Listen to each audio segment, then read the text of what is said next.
Hello guys, and welcome back to our channel. I welcome you to another video. Now, I don't want to call this shocking because we have seen a lot of such. Now, this is another incident of racial profiling which has ignited outrage on social media, exposing the ugly truth of systemic racism and entitlement. A palm color woman in Ohio falsely accusing a black real estate developer of trespassing on his own property, guys. Now, this has sparked a disturbing chain of events. Now, I have seen the video, and as seen in the video, this palm color woman confronts this black man, questioning his presence on his own property.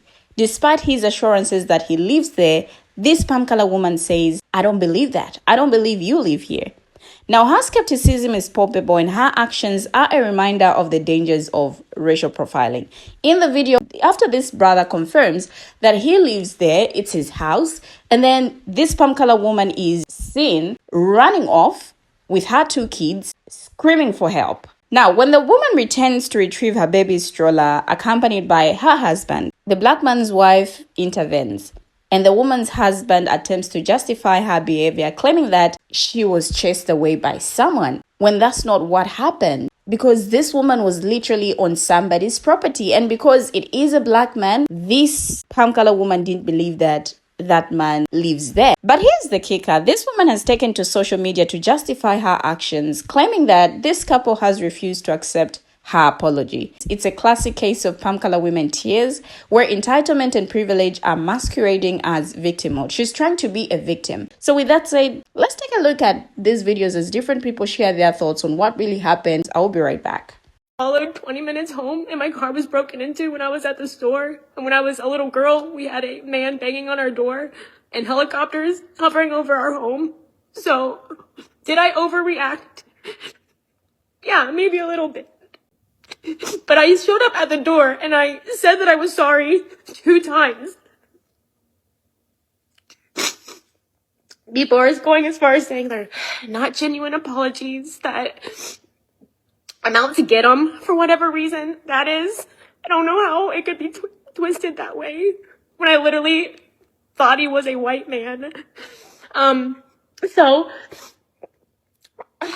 I knew it wasn't going to stop there, but the Facebook page stuff was deleted. Not me ever asking for any of it to be deleted.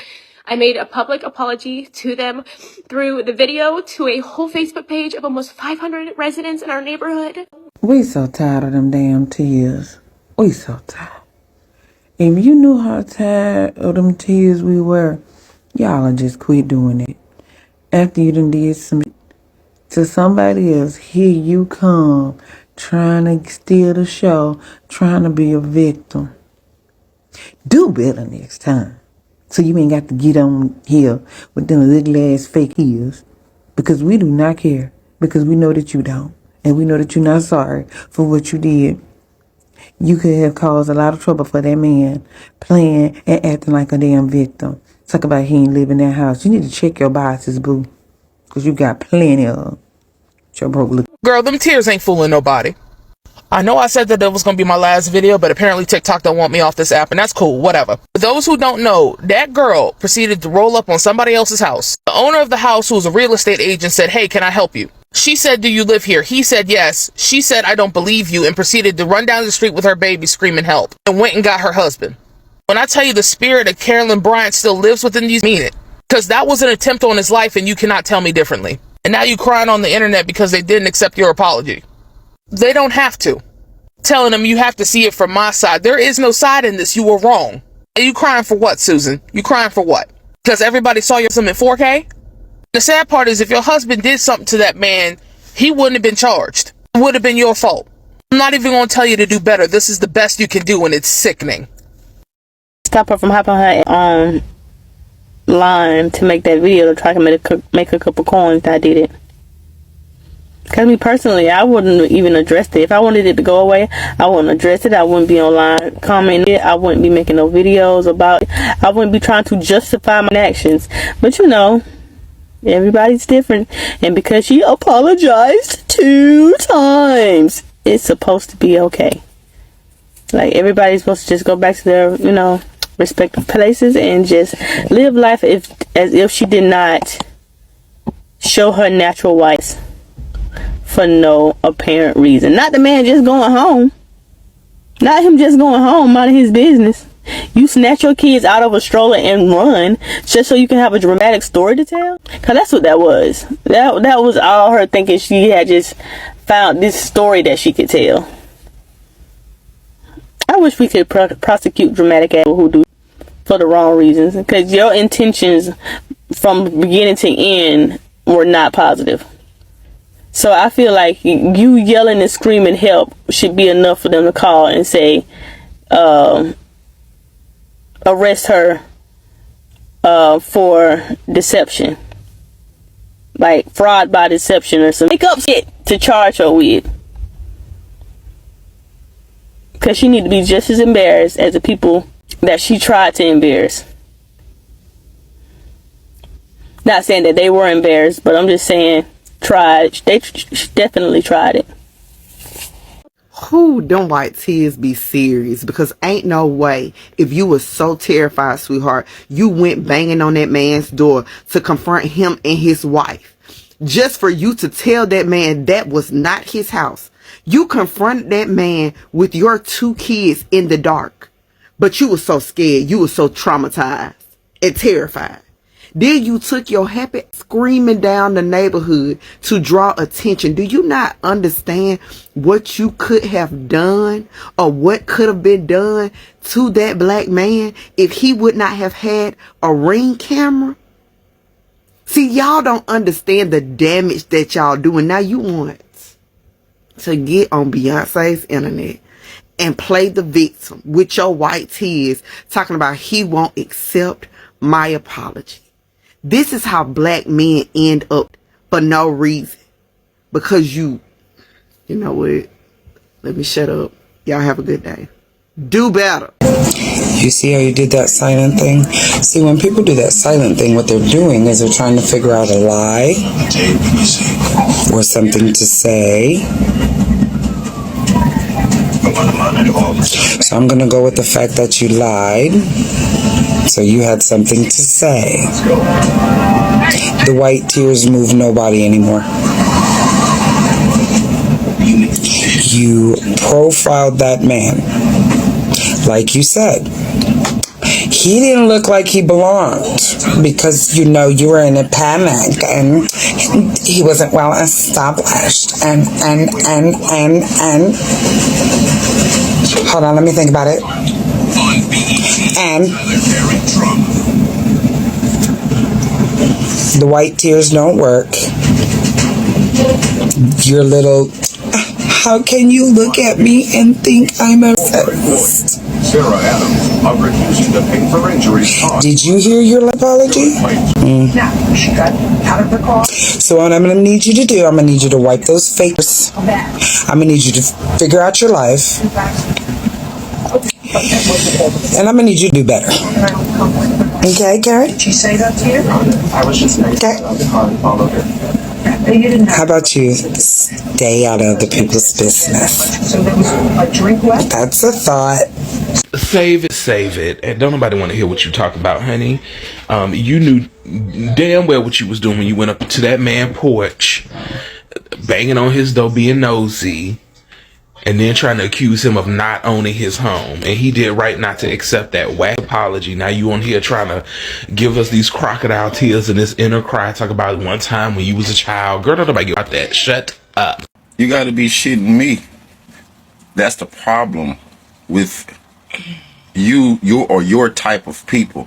Not putting you all in one, but you Karens and you overzealous want to knows. Everything in business. I'm pretty sure that man told you who he was, what he represented, and what he was doing. Your apologies are like non-existent. Crying ain't gonna save nothing. It happens too much. You better be glad he didn't pull a stupid stunt. 2025, you still on her, keep up. You on her with those crocodile tears. Man, look, don't nobody get out them tears. Apology not accepted. Okay, TikTok, go watch the video I just did. So tell me what you think, because that lady profiled that man because her childhood trauma. Because when I was younger, someone was banging on the door, or I seen a helicopter, or someone broke in my car. Like, I don't want to hear, please. Like, you profiled that man for no reason. You have so much childhood trauma, you wouldn't have been out late at night walking your child. Like, really? Trauma would keep me in the house. I'd be scared, paranoid to even leave the house. Wouldn't even be outside by myself with my child. It's not safe. But for you to do that and then profile this man, and now you playing, to me, you playing victim. Like, all that, oh, I'm so sorry, I apologize. I don't want, nobody want to hear that. We don't want to hear that. And blacks can own homes too. FYI. For the ones that be profiling black people that live in condos and homes and stuff, we can own homes too. We can. I'm living in one right now. All of my family's got one. So,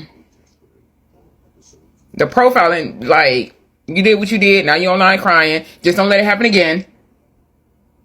Or that's going to be your ass. I can't stand that. That they feel like we can't own shit. Like, you profiled that man at his own home. Like, come on now. That's ridiculous. We don't want to hear those damn tears, them crocodile tears. You know exactly what you was doing. You might have got spooked. But all you saw was color. I don't want to hear that. Now you want to sit here and cry. Oh, something happened to me when I was little. No, we ain't buying it, honey. I'm sorry. All you saw was color and racially profiled. That's that. And didn't realize that the people you was visiting, that was her man. She like dark meat, you know what I'm saying? Out of here. That's some. We don't want to hear those crocodile tears. We don't. You racially profiled the man and you out. Now you busted.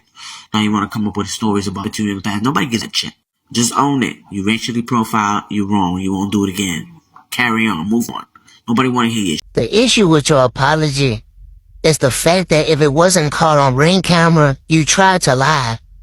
Then your husband tried to de-escalate the situation while you're sitting there lying. And both the husband and the wife who you accused was actually like just holding you accountable. And I would never understand how it's like America is just a repeated cycle of BS. Like, I know she said, oh, I was on a Facebook page filled with like 500 something residents apologizing. So I know for a fact on Facebook, you done seen people not minding their damn business. You took the baby out the stroller and took out running talking about some, I don't believe you live here, so I want to ask for help. Lied to your husband and said you was getting chased. Then came back. You had to come back for the damn stroller. And it's like, now, I even feel bad for the husband because if you divorce, you lose half of your. You know what I'm saying? You know, now you know you're dealing with a liar, somebody who's going to put you in a bad situation, and then they're going to turn around and try to cry. But thanks to America, hey, you got to pay for it if you leave her. If you leave her and you catch her in a bigger lie, because to my knowledge, from what I heard, if she's willing to lie about something small, she's willing to lie about something big. Now, the Commission's definition for racial profiling is any action undertaken for reasons of safety, security, or public protection that relies on stereotypes about race, color, ethnicity, ancestry, religion, or place of origin, or a combination of these, rather than on a reasonable suspicion to single out an individual for greater scrutiny or different treatment. Now, racial profiling is different from criminal profiling. Racial profiling is based on stereotypical assumptions because of one's race, color, ethnicity, name it. Now, criminal profiling, on the other hand, relies on actual behavior or on information about suspected activity by someone who meets the description of a specific individual. Stereotyping becomes a particular concern when people act on their stereotypical views in a way that affects others. This is what leads to profiling. Although anyone can experience profiling, racialized persons are primarily affected.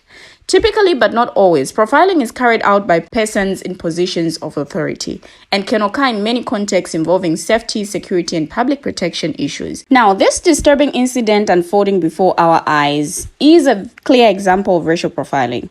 These palm color woman's actions are a reminder of the deep-seated stereotypes and biases that persist in our society. The brother in question did nothing wrong. He simply asked this woman if she was looking for someone as she was standing on his property, a perfectly reasonable and polite inquiry. But because of this Pamkala woman's preconceived notions about black men, she immediately jumped to conclusions assuming he was a threat. Now, this is the insidious nature of racial profiling. It's not just about individual prejudices, it's about a systemic problem that perpetuates stereotypes and biases. This woman's actions were not driven by any actual evidence or behavior from the black man. They were driven by her own internalized biases. The fact that she felt entitled to be on this property and then had the audacity to call 911 just because she saw a black man who politely asked her what she was doing on his property speaks volumes about her sense of privilege and entitlement. And when confronted about her actions, she attempts to justify them playing the victim card. This is what racial profiling looks like. It's not just about overt racism, it's about the subtle, insidious ways in which biases and stereotypes seep into our daily interactions. Now, let me share more details of what really happened and why this Pamkala woman is under fire for what she did.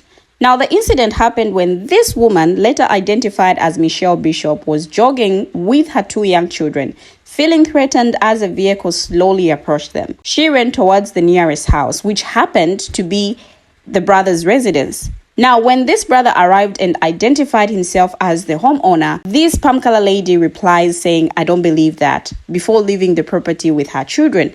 Now, after the video went viral, this Pamkala lady received heavy criticism online, with many calling her out for racial profiling. Now, this Pamkala lady issued a statement afterward, denying any R-to-the-cis intentions and said she was only concerned about her children's safety. She also added that she could not see the brother's race at the time of the incident because it was dark outside, and she has reached out to her neighbors to apologize for what happened. Now, the black brother took to his Instagram account to address this situation and how calm he was during the incident. He said he was proud that even in the hardest moments, he was able to handle the situation with class, pass out when it could have been so easy to lose control.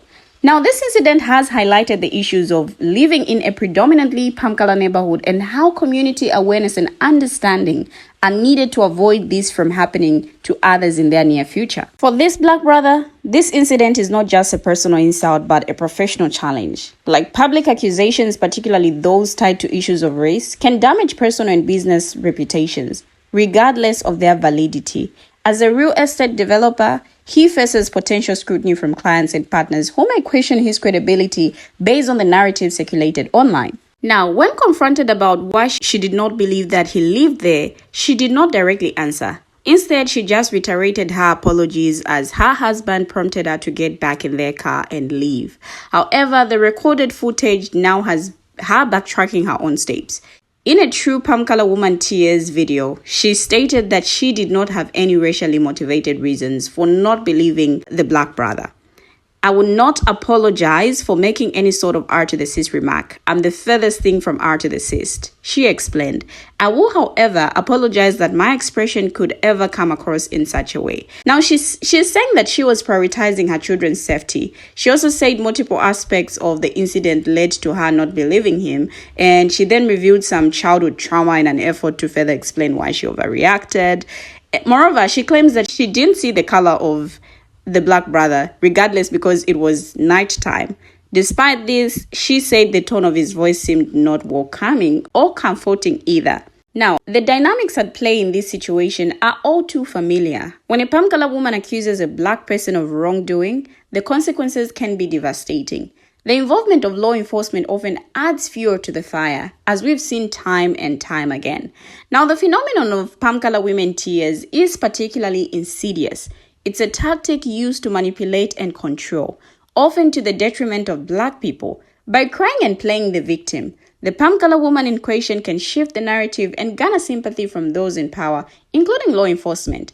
Now, this is precisely why this woman in this incident called 911. She knew that her tears and accusations would carry more weight than the black man's words, and that the police would likely take her side without fully investigating the situation. The consequences of this kind of racial bias, we all know how it ends. Like, we've seen numerous instances of black people being unalived or brutalized by police after being accused by a Pamkala person. The fear of being targeted and victimized is ever present in the black community, and incidents like this only serve to perpetuate that fear. We have finally come to the end of the video, but what do you, our viewers, have to say? Share your thoughts, your views, your contributions as well in the comment section. Thank you for always watching, and see you in our next video as we bring you another interesting video.